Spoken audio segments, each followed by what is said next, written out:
At pagkatapos nga nung tatlong mabibigat na katok ay katahimikan ang sumunod.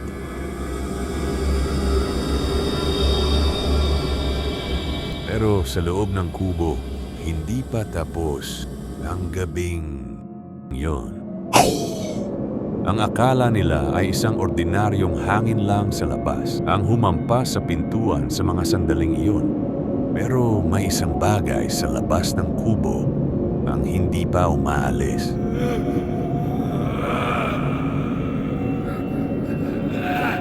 Napahinto ang mag-ama sa kanilang kinaroroonan sa mga sandaling iyon at halos hindi na makagalaw sa takot.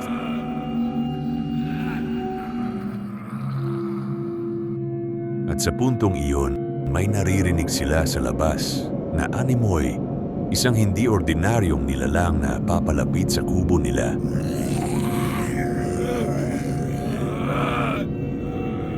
At sa loob ng kubo, may pangyayaring hindi inaasahan.